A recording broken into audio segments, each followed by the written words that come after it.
Assalamualaikum warahmatullahi wabarakatuh. Jumpa kembali bersama saya Muhammad Nurdin dalam channel Manasik Haji Gratis. Bagi Anda yang baru saja bergabung dengan channel ini, saya mengucapkan ahlan wa sahlan, selamat datang. Semoga Anda tidak ketinggalan dengan video-video berikutnya. Untuk itu maka diharapkan dengan ikhlas untuk subscribe dan like and share. Baik, pada kesempatan kali ini saya ingin membicarakan sebuah pengertian yang sangat bagus sekali dari istilah-istilah yang umum kita kenal dengan nama Masjidil Haram, ya. Bahkan di Mekah sendiri, kalau kita sudah sampai di tanah suci, orang-orang Mekah itu nyebutnya hanya haram, haram. Mau kemana? Mau ke haram. Mau kemana? Mau ke haram. Nah, sebenarnya apa sih makna dari Masjidil Haram? Jadi kalau secara harfiah kita sudah tahu ya, masjid ya masjid, haram itu ya yang mulia ya. Nah, ternyata Allah Subhanahu wa taala menyebutkan Masjidil Haram di dalam kitab sucinya yang mulia ada 15 tempat ya. Jadi ada 15 tempat di dalam Al-Qur'an yang menyebutkan tentang Masjidil Haram ya. Nah, ternyata para ulama menggolongkan dari 15 tempat itu bahwa Masjidil Haram itu memiliki 4 makna ya, memiliki 4 pengertian. Pengertian pertama adalah Ka'bah ya, Ka'bah. Berdasarkan firman Allah Subhanahu wa taala, "A'udzubillahi minasyaitonir rajim. Fawalli wajhaka syatral Masjidil Haram." Al-ayah. Maka hadapkanlah wajahmu ke arah Masjidil Haram. Maksudnya adalah Ka'bah ya. Jadi ketika kita sholat wajib ya, sholat apapun wajib menghadap ke Ka'bah ya. Kemudian ketika kita berdoa, berzikir, seyogianya kita menghadap ke Ka'bah juga. Jadi pengertian Masjidil Haram dalam ayat ini adalah Ka'bah ya. Maka hadapkanlah wajahmu ke arah Masjidil Haram. Surat Al-Baqarah ayat 150. Ini pengertian pertama. Jadi kata-kata Masjidil Haram yang di dalam Al-Quran ada 15 tempat, ternyata bisa digolongkan menjadi pengertian yang pertama adalah Ka'bah ya. Kemudian pengertian yang kedua, kata-kata Masjidil Haram itu juga berarti Ka'bah plus apa saja yang ada di sekitarnya ya. Jadi Ka'bah dan apa saja yang ada di sekitarnya ya. Barangkali yang sekarang sudah dibuat sebuah bangunan ya, bangunan yang tinggi berapa lantai. Nah, kemudian di situ sebagai batas ya, bahwa kalau kamu sholat di sini maka itu berarti sholat di dalam masjid. Kalau kamu sholat di luar maka bukan di dalam masjid. Sebagaimana orang yang sa'i ya, orang sa'i itu posisi Safa Marwah, Bukit Safa dan Bukit Marwah itu ada di luar Masjidil Haram. Jadi pengertian yang kedua adalah Ka'bah ya, dan apa saja yang ada di sekitarnya. Allah berfirman, "A'udzubillahi minasyaitonirrajim. Subhanalladzi asra bi'abdihi lailan minal masjidil haram." Al-ayah. Maha suci Allah yang telah memperjalankan hambanya, Allah yang telah memperjalankan Muhammad sallallahu alaihi wasallam pada malam hari dari Masjidil Haram ya sampai Masjidil Aqsa. Nah, ayat ini menjadi dasar bagi ulama yang berpendapat bahwa yang dimaksud dengan Masjidil Haram adalah masjid itu sendiri ya, bangunannya ya, bangunan masjid yang tentu megah sekali ya.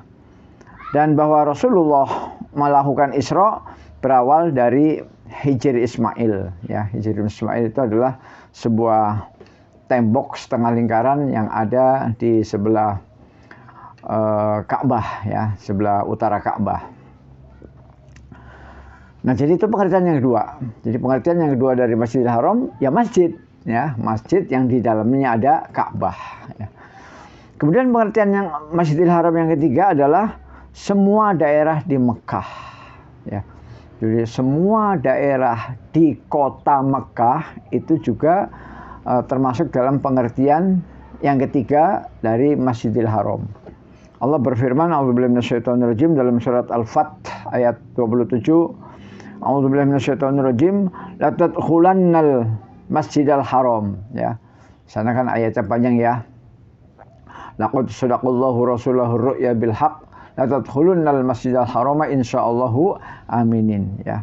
Bahwasanya Nabi Muhammad SAW bermimpi nanti akan masuk ke dalam Masjidil Haram, yaitu masuk ke dalam kota Mekah ya. Jadi pengertian Masjidil Haram yang ketiga adalah semua daerah di Mekah. Itu juga istilahnya adalah Masjidil Haram. Ini berdasarkan surat Al-Fat ayat 27 bahwa Rasulullah yang selama ini tinggal di Madinah, kemudian pernah melakukan perdamaian Hudaybiyah, kemudian ternyata perdamaian Hudaybiyah itu diingkari oleh orang-orang kafir Quraisy, dan akhirnya Nabi Muhammad bersama para sahabat mampu berhasil masuk kembali ke kota Mekah, yang selama ini kota Mekah telah ditinggalkan ya. Kemudian yang keempat, pengertian Masjidil Haram yang keempat adalah semua wilayah tanah haram. Semua wilayah yang suci, semua wilayah tanah haram yang suci dan diharamkan buruannya. Di mana di situ kita haram berburu ya.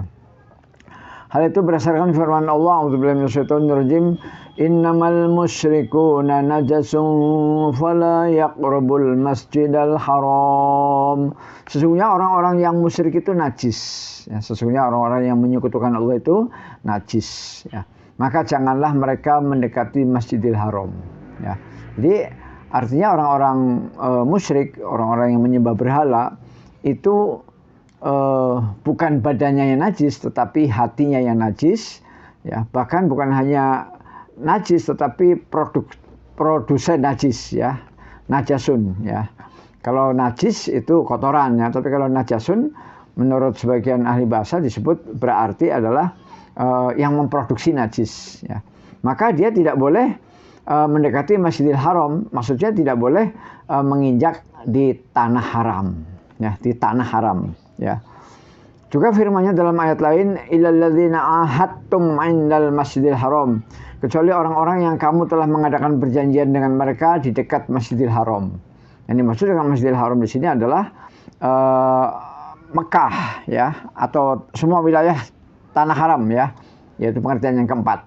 Semua tanah haram. Dalam hal ini adalah daerah Hudaybiyah dan daerah tersebut, karena daerah tersebut termasuk tanah haram. Kecuali dengan orang-orang yang kamu telah mengadakan perjanjian dengan mereka ya. Illal ladzina ahadtum 'indal Masjidil Haram. Nah, para jamaah sekalian, itulah sesungguhnya makna dari Masjidil Haram itu ada 4. Yang pertama Ka'bah, Ka'bah itu sendiri. Yang kedua adalah Ka'bah dan sekitarnya, yaitu bangunan masjid. Yang ketiga adalah semua daerah Mekah, semua daerah Mekah. Yang keempat adalah semua tanah haram, tanah suci, termasuk Mekah, Madinah, dan Hudaybiyah ya. Nah demikianlah, mudah-mudahan bisa menambah pengetahuan sehingga kita tidak berpikiran picik ya. Namun demikian, kalau misalnya ada orang sholat di hotel di Mekah, kemudian ingin mendapatkan pahala 100.000 kali, tentu para ulama berbeda pendapat ya. Ada yang mengatakan ya dapat 100.000 kali, ada yang mengatakan tidak ya. Karena yang mengatakan tidak, dia berdalil bahwa Masjidil Haram itu pengertiannya adalah pengertian yang ketiga, yaitu yang kedua, yaitu bangunan masjidnya itu sendiri, bangunan masjid ya. Sedangkan yang mengatakan oh dapat, itu berarti dia mengambil pengertian yang ketiga, yaitu semua daerah di Mekah ya. Baik, namun demikian tentu Allah Maha Adil ya. Semakin banyak pengorbanan, tentu semakin besar pahalanya ya. Kalau kita hanya sholat di hotel saja di Mekah, kan pengorbanannya kurang ya, dibandingkan dengan turun dari hotel, kemudian naik bis, kemudian menuju ke tanah Masjidil Haram, bahkan mungkin sempat berdesak-desak naik bis sholawat dan sebagainya ya. Pengorbanannya tentu akan dihargai oleh Allah Subhanahu wa taala. Wabillahi taufiq wal hidayah. Assalamualaikum warahmatullahi wabarakatuh.